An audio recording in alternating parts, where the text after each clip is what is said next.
start. We underestimated the lunch drive. So here we are. Appreciate your patience. So we are on the panel 2, which is women's scholarship and engagement. And we have 3 speakers. I know Rashied will be virtual, but he'll be joining us for the Q&A. Rashied, of course, is from South Africa. And then Hanane, is she here? And then the third one is Muhammad Auwal Sulaiman. Is that virtual as well? Okay. So we will listen to Dr. Rashied first. Thank you so much. Bismillahir Rahmanir Rahim. Assalamu alaikum wa rahmatullahi wa barakatuh.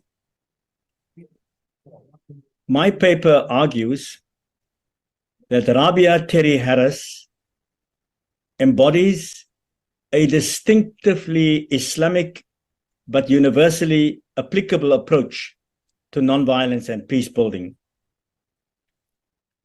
By highlighting the thought and the activism of Sister Rabia Terri Harris and her organization called the Muslim Peace Fellowship, which she founded and spearheads, my paper seeks to demonstrate that Islamic theology provides a sound basis for a nonviolent jihad or a struggle for a just peace or peace with justice.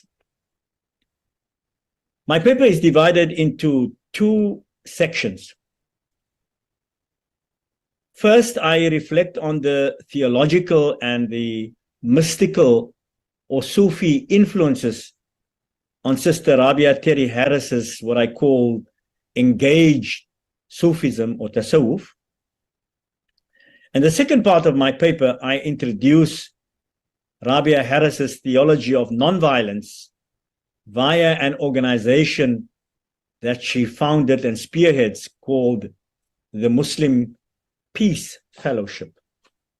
Rabia Terri Harris is a woman and a self-identifying marginal scholar of Islam based in North America, who entered the Islamic faith community when she was a senior studying at Princeton University in March of 1978. Harris found her initial spiritual bearings within the Khalwatiyya Jarrahiyya Sufi Tariqa based in Istanbul, Turkey, and founded on the example of Sheikh Nuruddin al-Jarrahi, who died in the year 1678 of the Common Era.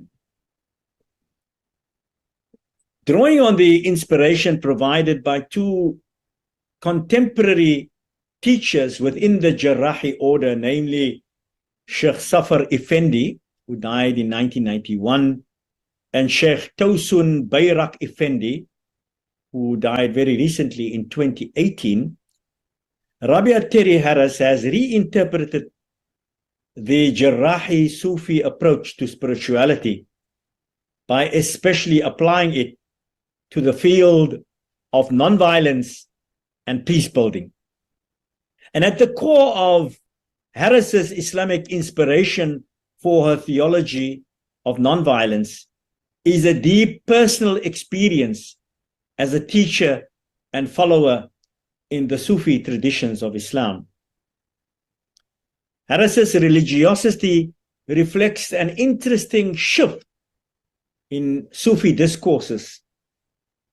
She contends that, and I quote, "It is not our business to seek ecstasy, fana, and secret knowledge of God, but rather it is our business to seek ubudiyya, or servanthood," unquote. And since God in Islam, Allahu huwa al-Ghani, who is self-sufficient, is not in need of service, serving Allah means serving Allah's creation.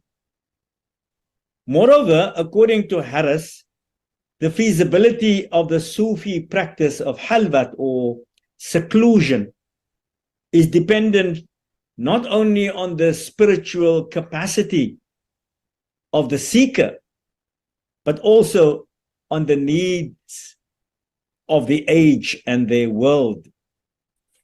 Harris articulates an interpretation, therefore, of tasawwuf consonant with our contemporary age that moves, as she says, from khalwati or seclusion to what she calls jalwati or non-violent activism for peace and social justice. So this approach to Islamic spirituality or tasawwuf has been described by two contemporary Muslim scholars, namely Professor Scott Kugel and Professor Saadia Sheikh, as engaged Sufism. Now, taking inspiration from the authoritative and well-known late 19th and early 20th century Sufi scholar Junaid al-Baghdadi, who died in the year 910, engaged Sufism shifts the focus from attaining spiritual ecstasy or secret knowledge of God through annihilation, or what is known as fana, to the service of creation through subsistence, known as baqa. The engaged Sufism approach is based on the public and political expression of religious values, shaking up the neat binary between politics and theology and the public and the private demanded by so-called secular modernity. Now, mapping out an approach called engaged Sufism, Professor Kugel and Professor Sheikh argue that personal and private action are interlinked to the cultivation of virtues, allowing spirituality to spontaneously flow into the public realm through the manifestations of justice, of mercy, of altruism, and of generosity. They contend that, and I quote, spiritual development demands an ethic of care that is socially engaged. In a seminal article published by Rabia Terri Harris titled Nonviolence in Islam, the Alternative Community Tradition, published in 1998, Terri Harris approaches her spirituality from a multivalent concept of jihad. She develops her understanding of the multivocal Islamic concept of jihad as primarily non-violence and peace building. And she develops it further in an article in 2002 titled Reclaiming the Prophet's Jihad, a Primer on Islamic Non-Violence. In this book, Harris grapples with the various shades of the meaning of the word jihad by drawing on the Quran, the many verses relating to jihad, and rereading of the Prophet ﷺ's mission of Tawheed, of comprehensive unity of God, against what she calls Jahiliyyah, and she interprets it as structural violence or violent ignorance. But in particular, she draws on Quran chapter 22, verses 39 to 40, Surah Al-Hajj 22, 39 and 40, and Surah An-Nisa chapter 4, ayah verse number 75, and suggests that the Quranic notion of jihad is against all forms of dhulm, and it is not for political power manifesting in material demands of the contemporary Islamic frameworks. Echoing an Islamic ethico-legal principle of correct means, Harris argues that if a manner of fighting slaughters the innocent, ravages the sources of life, and sows corruption in earth, it is abominable. So she argues that the means must be consistent with the ends. Ends and means should synchronize.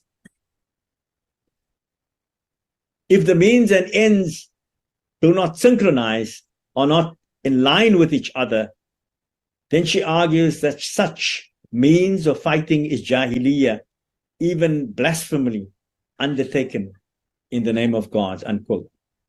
So in this way, for Rabia Harris, nonviolent struggle is the only legitimate form of jihad because it does not employ modern weapons of mass destruction.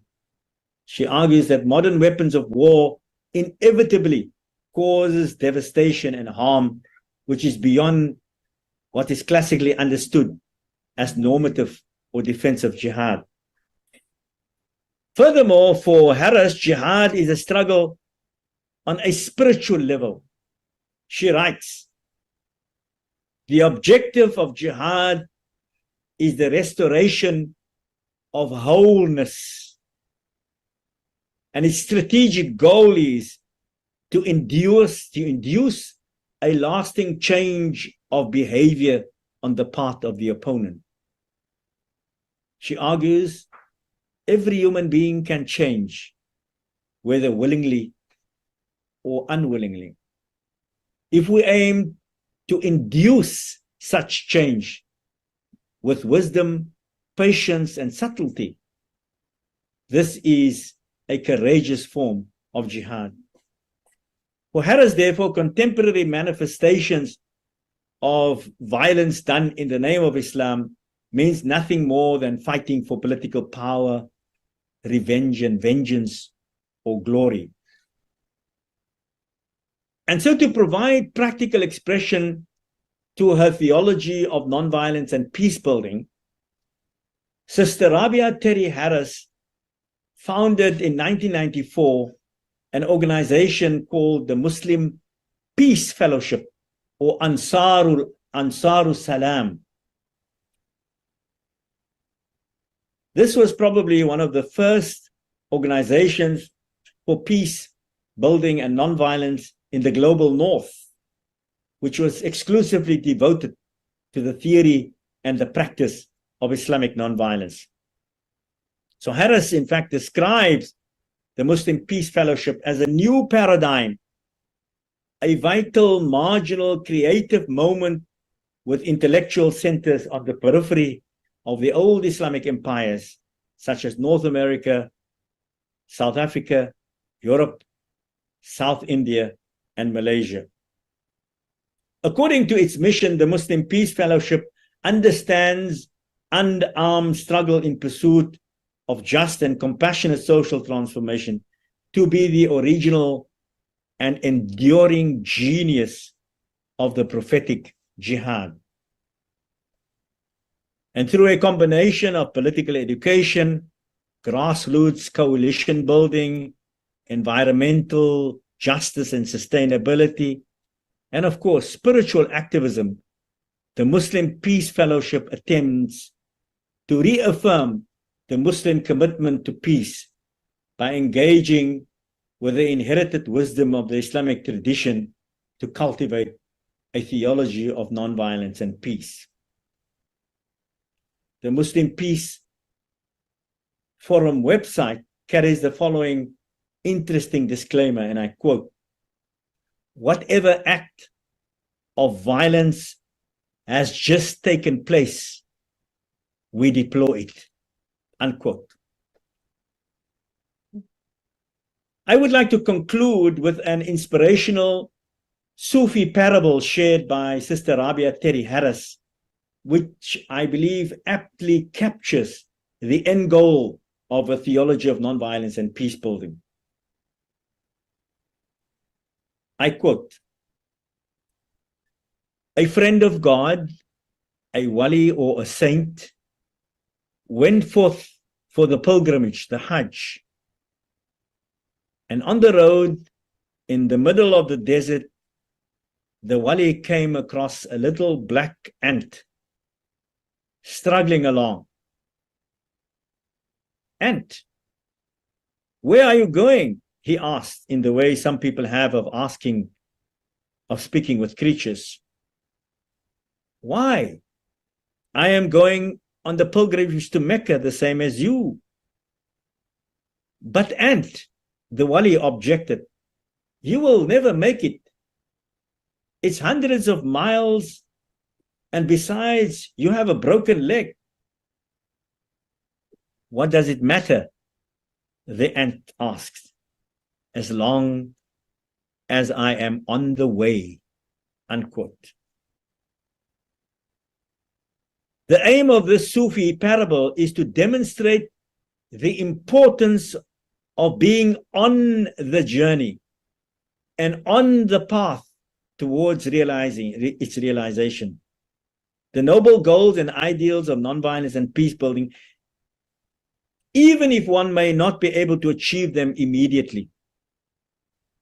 For both the ant and the wali, the friend of God, was seeking to reach the holy city of Mecca. The wali was focused on the objective, that is reaching Mecca to perform the Hajj, whereas the ant was more focused on the fact that it was on the journey to Mecca. For the ant, it was all about being on the right path with the right intention towards the noble goal, even if reaching that goal was going to be a long, a tedious and arduous struggle. For the wali, for the saint, it was less about the journey, but more about reaching the final destination. The parable of the ant and the wali holds critical lessons Terri Harris teaches us for peace and justice activists as they struggle to achieve the prized objective of just peace. In the Islamic theology of Sister Rabia, Terri Harris, through taking on the role of the ant, peace and social justice activists can make modest contributions towards both personal as well as social transformation. In Rabia Harris's worldview, it is by undertaking servitude and solidarity that Muslim peace and justice activists subsist in the challenging world in which we live.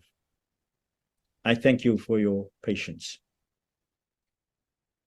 Hello, everyone. My name is Guoddar Hanane, and I'm a PhD researcher from Tofail University. I would like to thank you for having me today. So my presentation today is going to be about the role of female Muslim scholars in the development of Western knowledge. This is a research paper dedicated to this particular conference. So to start with, the research includes an introduction, a background, literature review, methodology, results, and a timeline that goes with the results, the recommendations, and a conclusion. First of all, there could be no difference of opinion upon the fact that the very first ayats of the Quran to be revealed to Prophet Muhammad sallallahu alaihi wasallam, the very first word was read, recite. Okay, so knowledge, education, and seeking wisdom therefore runs deep into the faith of Muslims. It is Prophet Muhammad sallallahu alaihi wasallam who first said that seeking knowledge is mandatory on every Muslim male and female, encouraging all Muslims to actively involve in the process of educating themselves and others, regardless of their gender. So the Muslims took this very seriously and spared no effort into teaching, into contributing to the world knowledge, and into studying themselves, into educating themselves. Okay, they started from all that is holy and religious to all that is scientific. So the background of this study stems from the fact that the notion of knowledge has a close attachment to female Muslim scholars. In fact, one cannot talk about knowledge and the transmission of knowledge and history of ideas without relating it to higher education establishment. Like today, we are here in this prestigious conference, in this intellectual discourse, which is taking place at a higher education institution. Okay, so until Fatima al-Fihriya established Jami' al-Qarawiyyin, which is considered to be the first institution for higher education back in 895 in the ancient city of Fez here in Morocco, the concept of higher education was not introduced into the world. After that, the idea spread into the Arab Muslim world, and it took hundreds of years for this notion to be imported into the West. So tribute to women such as Fatima al-Fihriya is actually often neglected. So this research tries to attend to three main questions. The first one, who are some of the most prominent female Muslim scholars that marked the history of ideas? And what are some of the major intellectual disciplines to which these female Muslim scholars contributed, and how did this accumulated knowledge find its way to the Western intellectual milieu? The literature review should start by answering those questions, okay? So before actually talking about female Muslim scholars and the contribution to the West, etc., we should actually talk about the notion of knowledge in relation to Muslims. So after he first established Baghdad on the riverbanks of Dijla in Iraq on Anno Hijri 146, Khalifa Ja'far al-Mansur collected books on literature, geometry, medicine, and even engineering inside a small cabin of his. This small cabin was the nucleus of what was later known as Bayt al-Hikmah. This here is an image of what Baghdad might have looked like at the time, okay? Well constructed, all right? Well designed, okay? And the Khalifa tried to make it even better by making it the heart of knowledge for not just Baghdad or the Islamic Empire, but the world in general, okay? So it was not just Khalifa Ja'far al-Mansur, but other Khalifas also after him contributed to the development of Bayt al-Hikmah, starting by translating books, writing other books, okay, inventing things inside Bayt al-Hikmah. So Bayt al-Hikmah became the largest and the biggest library the world has ever seen, okay, humanity's ever seen. Afterwards, Arabic became the language of science. Thomas Erasmus, who is a Dutch Orientalist, an Arabist, very much interested in the Arabic language and culture and history, deduced from Leo Africanus' account that the Arabs from Fes to Kufa and Basra had more outstanding academies than the rest of the world combined in 1620. Imagine that from Fes, from Morocco to Iraq, people had more outstanding academies, more outstanding establishments for education, for academics, for academia, okay, than the rest of the world combined. And Thomas Erasmus deduced this from Muhammad Hassan al-Fassi, his book وصف أفريقيا, La Descrizione dell'Africa. And Muhammad al-Fassi was actually a Moroccan diplomat who was taken captive, okay, for years in Europe. And then he figured that many Europeans did not have any idea on Muslims, okay, and Africans, etc. And so he came back and wrote this book, La Descrizione dell'Africa. And of course, Thomas Erasmus, since he was very much interested, he read the book. After this, and it makes perfect sense that the Arabic language became the language of translation. Bernard Lewis states in his article, Translations from Arabic, that until the Renaissance and the Reformation, Arabic was probably the most widely translated language in the world, both in the number of books translated and in the number of languages into which these translations were made. Yani, imagine that the Arabic language was the language of the world, the language that everybody wanted to translate, the language that everybody wanted to read, to the extent that it was the most widely translated language. Arabic in the West was also very much important. It was the language of science, it was the language of academia, it was the language of the elites, okay? So it was very important for Westerners to learn this language. Back to Thomas Erasmus in one of his lectures, who says to his students, encouraging them to learn the Arabic language, he says, "Away with those who want discord among us and are trying with imaginary difficulties to put you off from the study of this most excellent language." So he describes the language, the Arabic language, as the most excellent language, and he mentions that there are some people who don't want you to learn it. He says, "I admit that not so long ago, it presented difficulties for us here. But that was because the necessary means, the rules, the teachers, and the books were missing, not because of its nature. But now I hope you will never lack them in abundant supply."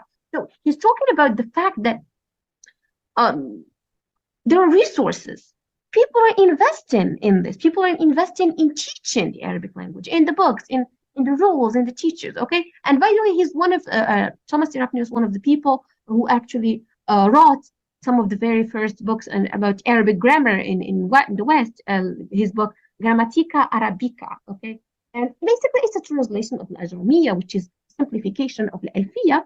And this is how it worked. Okay, in the West, you just translate a book and you put your name on it, and there you go. And it is still, even now, debatable about a huge number of books which were translated and deliberately omitting the names of the original writers, which were the Arabs. So methodology of this book, of this research, include a qualitative research design, because it's mainly a historical analysis of the literature available of female Muslim scholars that have marked the history of ideas in the Muslim world and beyond. It also tries to dig out the way by which the work of these female Muslim scholars found its way to the Western scientists of the Renaissance. The data collection used in this paper is mainly literary, or the data used is literary, as it deals or dealt the works that demonstrated the female Muslim scholars' contribution to the history of ideas. And the main search strategy that involved in this research is using scholastic search engines to collect the data needed. So the main three search sources are Scopus, Google Scholar, and Illicit. Quickly, a description of the finding or a description of the sample. As it turned out, the majority of the authors are female authors. Okay, female authors, because this research only used research articles or articles that were written in English. Okay, the authors proved to be mostly female, and those female not English, okay, or Western female, but Arab Muslims from Arab Muslim descent. So for the disciplines in which these female Muslim scholars were involved, we start with education, medicine, and astronomy. In education, we had Fatima al-Fihriya, Naima bint Ali, Ahmed Zainab bint Makkah. So these female Muslim scholars were very much interested in it.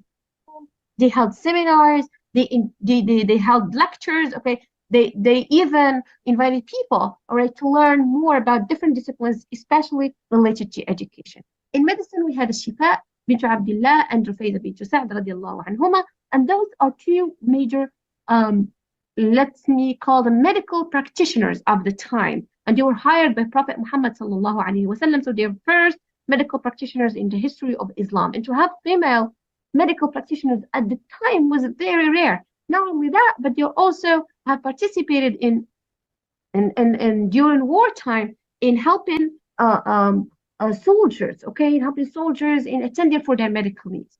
In the field of astronomy, and it's really interesting to talk about astronomy even now and relate that to female scholars. But at the time, 967, talk about Al-Jalila or Maryam al-Usturlabi, who was an amazing astronaut. And al-Usturlab, okay, al-Usturlab in Arabic, Usturlab in English, is the name of an invention related to astronomy that she herself invented. Religious teachings, and maybe this particular domain was the most one, or the major interest for all Muslims, male and female. So we had Aisha bint Abubakar radiallahu anha, Asma bint Abubakar radiallahu anha, Darda radiallahu anha, Zainab bint Sulaiman. So all these female Muslim scholars were actually interested in this domain, and they tried to simplify religious teachings. They tried to transmit Prophet Muhammad sallallahu alaihi wasallam's legacy to different people. Okay, they held lectures also in seminars. In the domain of economy, we had Samra and we had Shifa again in this field too. She was also, both of them were hired by Prophet Muhammad sallallahu alaihi wasallam to attend for what we would call today a market inspection. They were kind of market inspectors that tried to see that there was no sort of corruption rule then within the Muslim market. And to think about this at the time, it's kind of innovative. Okay, it's revolutionary, you know, to think about this particular type of a job. Math. It's really interesting to talk about the field of math and related to female Muslim scholars. We had Sutayta and we had Lubana. Okay, Lubana of Cordoba, or Lubana al-Qurtubiyya, 987 and 984. And those two female Muslim scholars were really, they had this great impact in the domain of math. Okay, they had these equations that had never been solved, and they solved them. They introduced new concepts into math, and they were like major contributors to the field of math in the world. Architecture, we had Zubaydah bint Ja'far ibn Mansur. No, Zubaydah was actually the wife of Abbasid Khalifa, and she was really interested in education, poetry, intellect in general. Okay? Her palace was a place for people to meet, for seminars. Okay, she herself attended seminars in her palace to bring scholars of different disciplines to her palace to, hold these lectures and seminars. Okay? And she was really interested in the field of architecture. She even invented what we would call today the system of water pipes. Okay, she went to, on one of her visits to Mecca, and she figured that many people had difficulty in accessing water. Okay, and she came up with this invention of water pipes to make a water closer to these people. Nusayba bint Ka'b, and honestly, Nusayba bint Ka'b radiallahu anha was like one of the bravest people I have ever read about. Okay, she would fight side by side with Prophet Muhammad sallallahu alaihi wasallam. She was a first-class soldier. Okay, and Prophet Muhammad sallallahu alaihi wasallam spoke about her in such a way that shows her bravery.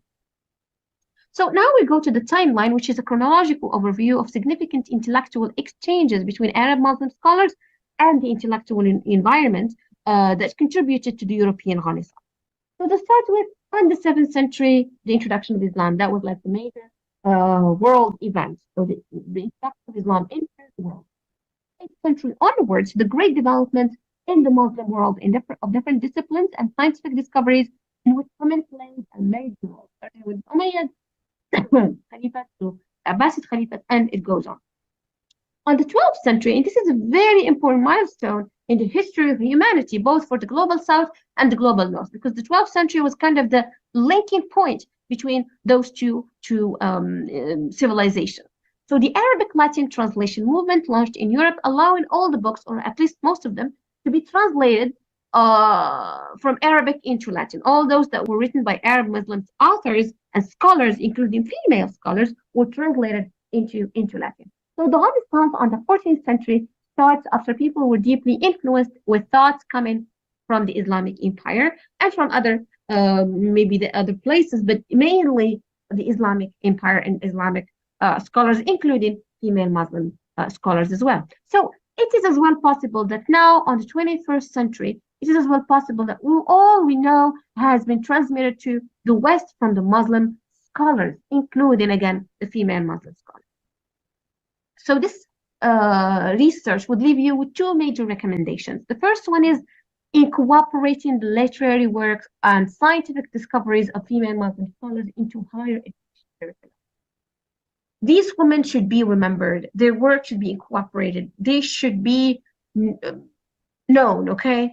Various academic departments, this is recommendation number 2, within higher education institutions should integrate information about female Muslim scholars in their curricula to tailoring the inclusion of this specific, to their specific subject matter that they are instructing.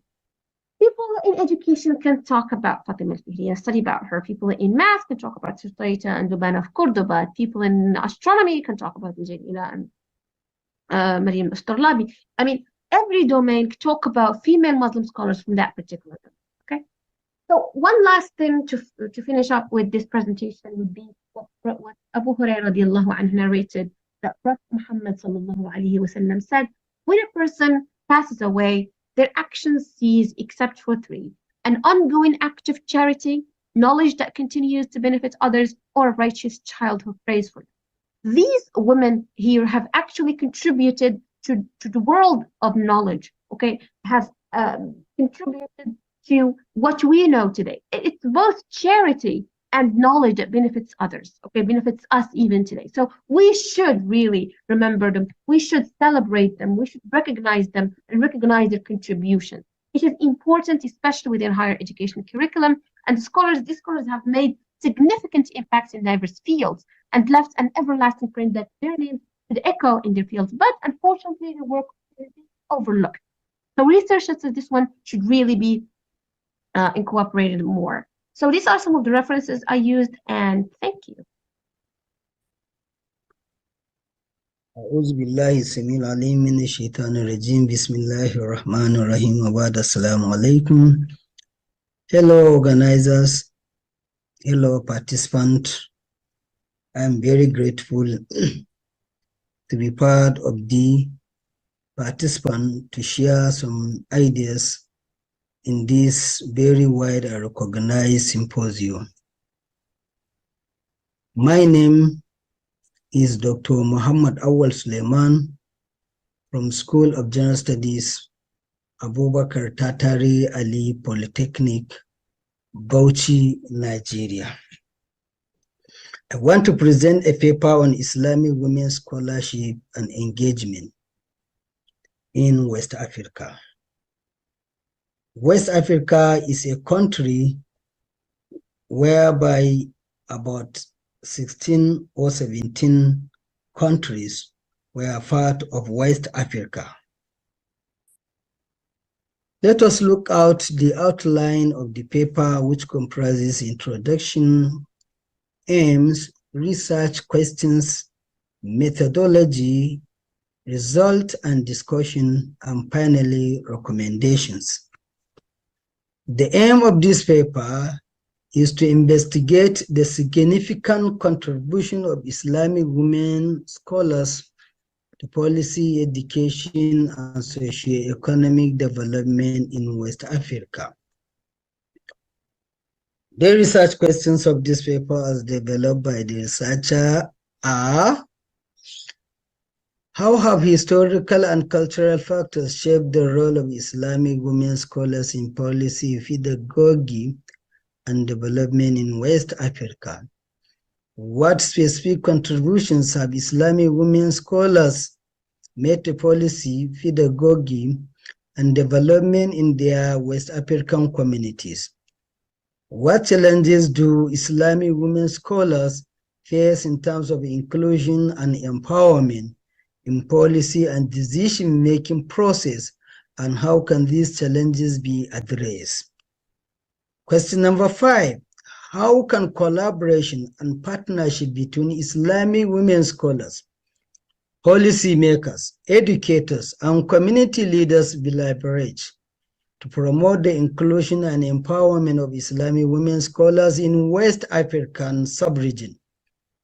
Last question, what opportunities exist for Islamic women scholars in West Africa to further contribute to policy, pedagogy, and development in their communities, and how this opportunity be maximized? The method of the paper adopted by the scholar, by the researcher, is interdisciplinary approach, qualitative and quantitative method, literature review, case study, participatory action research. In the area of literature review, is to identify and synthesize existing knowledge on Islamic women's engagement in West Africa from a range of disciplinary perspectives, including Islamic studies, gender studies, anthropology, and sociology. In the part of case study, to conduct in-depth investigation of specific Islamic women's organizations, like FOMAN here in Nigeria, and initiatives in West Africa to gain deeper understanding of their work, impact, and challenges. While in the area of participatory action, is to collaborate with the Islamic women in West Africa to identify and explore topics of interest to them, and to develop and implement research projects that are mutually beneficial. Some of the results are found in this research: that women in West Africa have played a significant role in Islamic scholarship throughout history. When you look at the first image, culturally, West African societies have a tradition of valuing education for both men and women, with special example to the second image. The third image shows that women scholars have influenced the development of Islamic jurisprudence, pedagogy, and development in West Africa. Yes. Aisha Vili has highlighted the contribution of women scholars in Sahel region.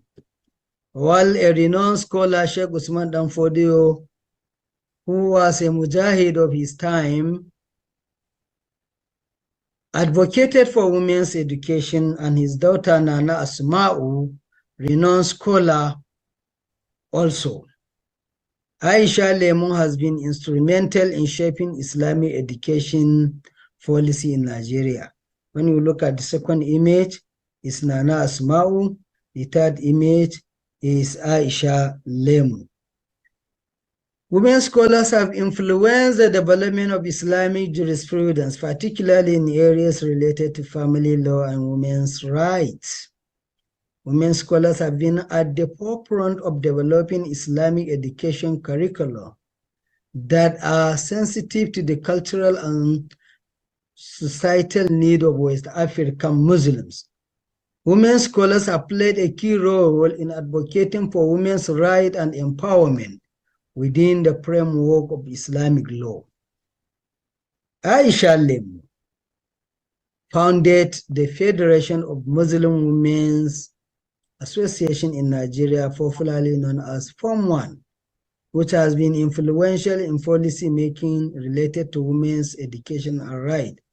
These Form 1 were able to establish many Islamic schools, many orphanage centers. The organization was able to organize many conferences and seminars within Nigeria. I used to attend many of their conferences to present a paper. Nana Asma'u developed a system of education known as the Entaru system, which focused on teaching Islamic principles and values to women. Farid Khan has been involved in initiatives aimed at improving women's health and education in Senegal. There are challenges that women scholarship face in West Africa. Cultural norms and stereotypes often limit the roles of women in many societies, including those in West Africa. Lack of access to education is another significant challenge. Underrepresentation in leadership positions is a major challenge. I did not mean the woman should be a governor or a senator, but there are sensitive areas where women should be appointed so that they will be able to feed the leaders with the problems affecting human development.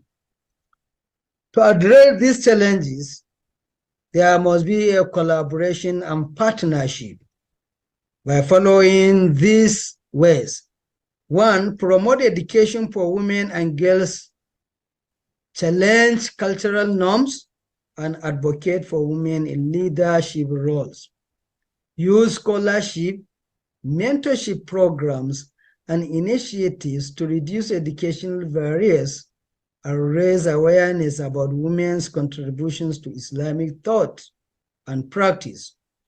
Push for institutional changes that support gender equality, which is in line with the teaching of Islamic ethics. Collaborate with policymakers, educators, and community leaders to empower Islamic women scholarship in West Africa. Another way is networking and mentorship again. This should be through to encourage networking and mentorship among women scholars to provide mutual support, foster an environment conducive to the inclusion and empowerment of Islamic women in West Africa. Opportunities for contribution. Leverage knowledge and expertise to influence policies related to education, women's rights, and social development. Assume leadership roles in educational institutions, influencing curricula, teaching method and policies, and mentoring the next generation of scholars. Lead or participate in community development projects addressing health and education, improving the quality of life for community members. Contribute to Islamic scholarship through research, publication, and expanding the understanding of Islam. Few recommendations were extracted from the paper. 1. Engage with policymakers for gender inclusive policies. 2. Develop inclusive educational curricula highlighting women's contribution. 3. Organize community awareness programs on women education and leadership. 4. Collaborate for joint research and publications on women in Islam. 5. Establish networking and mentorship programs for women scholars. 6. Advocate for institutional changes promoting gender equality. 7. Enhance skills through capacity building, training initiatives. Encourage publications of research by Islamic women scholars. And finally, facilitate international collaboration for broader perspective. Thank you all for listening. May God bless the organizers. Long live the organization, and may Allah protect Muslim and Islam wherever they are. I remain. Thank you.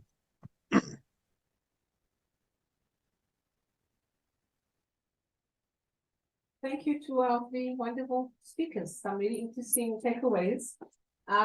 Any questions from the floor and from online? You're welcome to post your questions. So maybe if I could start, is Dr. Rashied Omar with us? Please. Dr. Rashied, if you can hear me, I have a question. I really enjoyed the presentation on Rabia Terri idea of a theology of peace and social justice. And I'd like to know, and I know this is something we've been, I think, grappling with for a while as the Ummah, but how do we reclaim this term jihad so that it gets taken away from its predominant association with violence and intolerance? What, on a practical level, can we do to reclaim this term jihad so that it gets brought back to the authenticity of what it actually means, as opposed to its misinterpretation and distortion? Thank you for that question, sister. I think it's a very, very relevant question.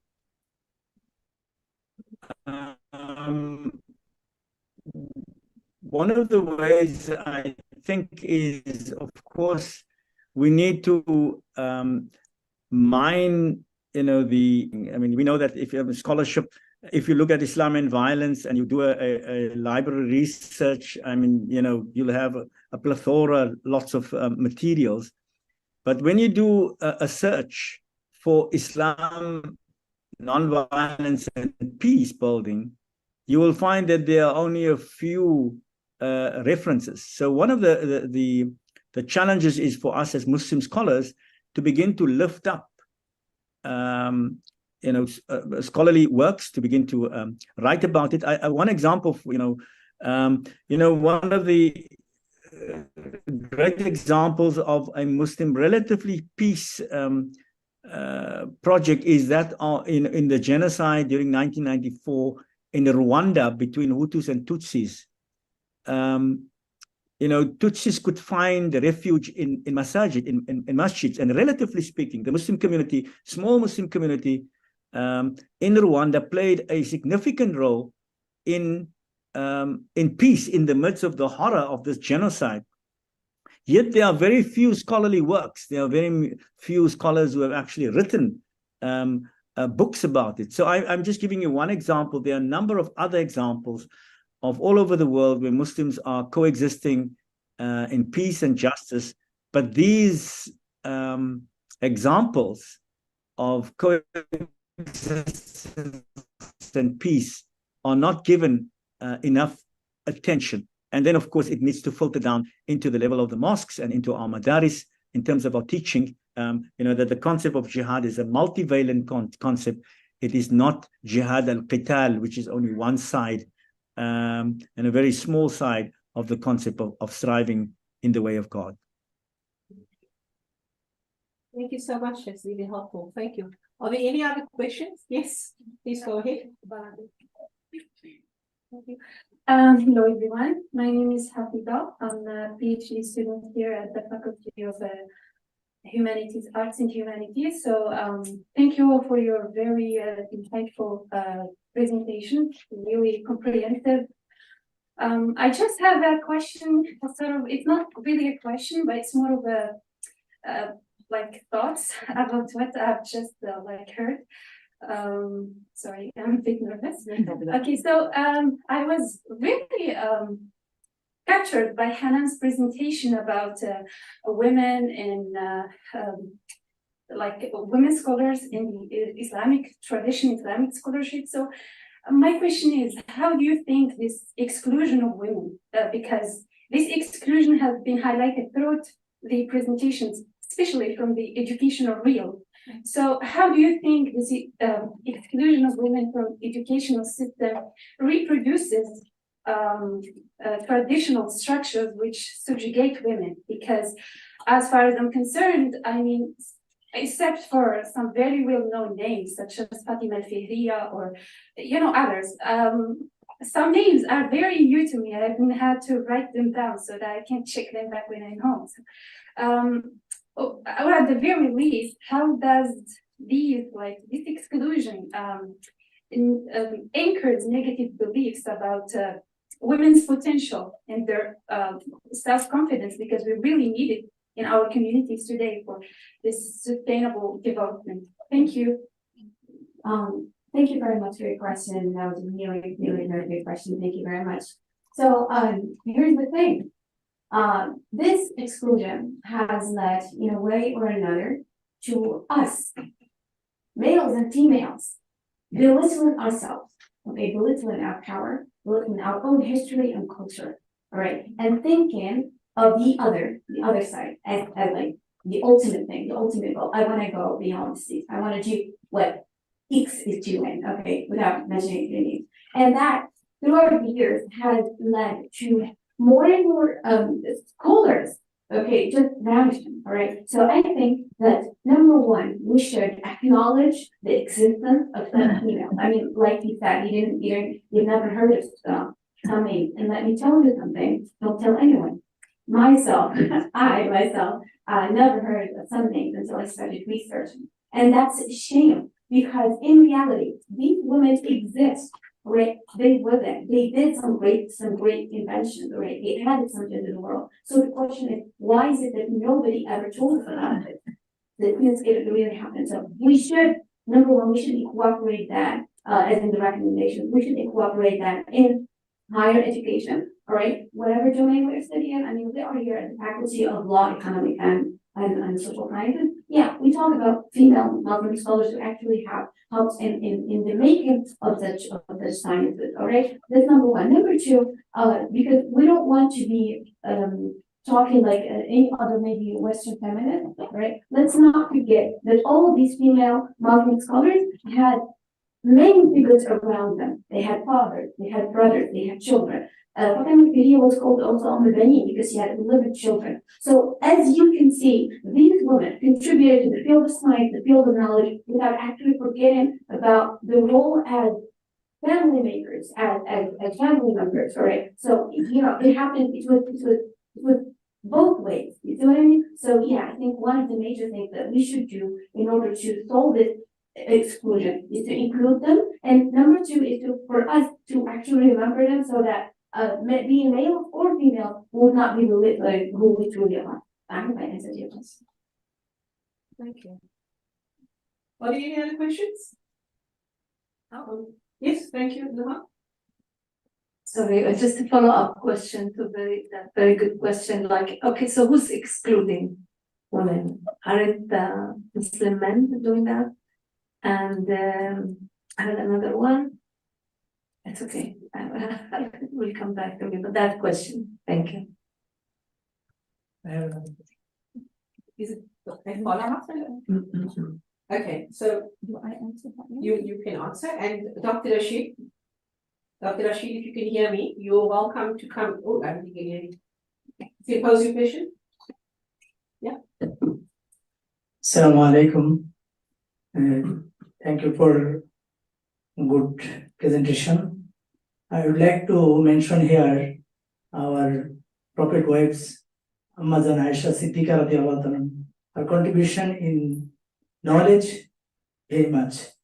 This is our historic contribution, and in business, Khadijatul Kubra radiallahu anha, more contribution in female sector. Do you have a question? I suggest you include their thing. Okay. Thank you. So much. You may respond to the first question. Okay, so here's what happened. Throughout the years, historically speaking, books come and go, all right? And I talked about a translation movement that was launched in the 12th century.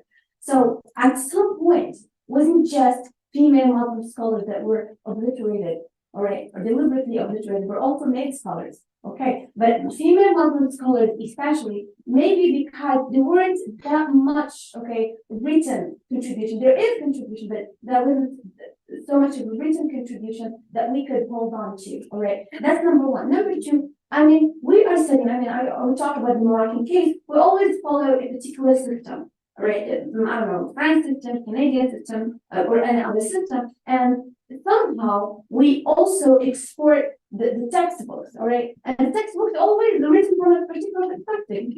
So you cannot expect from someone another perspective to talk about your own history. So I think the call here is for locally designed materials, locally designed curricula, locally designed textbooks, so that exclusion will not be there. We can't accuse men or women or who is excluding who, but I think that the need here is for locally designed material, so people will be talking about their own history from their own perspective. I hope I answered the question. Thank you. And maybe I could just pose a question to Dr. Muhammad Auwal. For those of us who are unfamiliar with the West African context, you highlighted some significant contributions. He's not there. Has he disappeared? Oh, he is? Is he there? Yes, now he's there. Oh, yeah, now he's Mashallah. there. Okay, Dr. Auwal, are you still That's- there? I've asked him to unmute. Okay, can I just pose the question quickly? Mhm. So for those of us who are unfamiliar with the West African context, can you give us some insights into how women scholars, if at all, have influenced contemporary experiences of women in your context, please? Yes, I do think that there's a very rich history of women's scholarship, especially in West Africa. And I think that it would be worthwhile, that at some time there should be a whole conference just looking at the contribution of West African Muslim women scholars. Often these scholars are not widely, known. They are known locally within their communities, and they sustain the community. They play a big role in the kind of vibrancy of Islam in West Africa. And it's interesting that you have different cultural zones of Islam. So in the Arab world or Arabo-Islamic culture, or especially in South Asia, women are not allowed, they very rarely allowed to enter the masajid. Whereas in Africa, it's unthinkable for women not to be allowed in the masjid. So women play a much more a prominent role within African culture. Thank you so much. Dr. Auwal, are you able to contribute at this point? No? Am I able to? No, I'm still trying to get up to Auwal to unmute, but I don't think I will succeed. One last question, Dr. Rashied, before we go off. It would be remiss of me not to ask you this question. So in terms of your paper, you are advocating for non-violent and peaceful activism. Is that something we would propagate in a situation where there is severe oppression and annihilation of people and their identity and culture? Can we still talk about responding completely in a non-violent way when we are faced with violence and oppression? and James. I would say that there is two kinds of what we call pacifism. There's absolute pacifism, which was advocated by Mahatma Gandhi. Then there is strategic pacifism, pragmatic pacifism, which was advocated by the late Dr. Martin Luther King. I think that Islam would resonate with the King position, that violence can only be undertaken in the last as a last resort. I do think that the idea of Islam and non-violence is seems to be something that's not doesn't fit into the worldview of Islam. But I think if we look more carefully at the struggle of the life of the Prophet Muhammad sallallahu alaihi wasallam, we can in fact find far more fertile sources for prosecuting a non-violent jihad. You see, the question of violence, of course, as I said, I'm not ruling it out completely, but it should be a last resort. But when you undertake violence and killing, it's a huge responsibility. And one of the key things, as we know, in a maqsad in our Islamic jurisprudence, Islamic law, is that of the sanctity and the reverence and the respect for human life. Hifdul hayat. Maybe my brother is here, so maybe we may want to to give him an opportunity to respond to your question. Thank you, Dr. Rashied. I now put you on the spot there, but I really appreciate the response. So thank you so much. Dr. Auwal, are you able to unmute yet and offer us a response to the question? He was at one point. Is he not succeeding? Sola? He was at one point, and then he unmuted. I have any question. Dr. Rashied. You have a question, sir? Okay, Dr. Rashied, one more question for you before we close today on this panel. Assalamu alaikum. Dr. Rashied, thank you for nice presentation. I would like to for you a question. Anti-Islamic call jihad one kind of terrorism from Muslim. Anti-Islamic group. And what do you say jihad in Islam? Explain that. So, Dr. Rashied, did you understand the question? No, I didn't. Can you rephrase the question for me, please? Anti-Islamic so-called anti-Islamic jihad in Islam, jihad is a terrorism or extremism in Islam. What do you say about that? I'm sorry, I'm struggling to hear. Maybe is jihad a form of extremism and terrorism? Dr. Rashied, is jihad a form of extremism and terrorism in Islam? Is jihad a form of terrorism? No, I don't think so.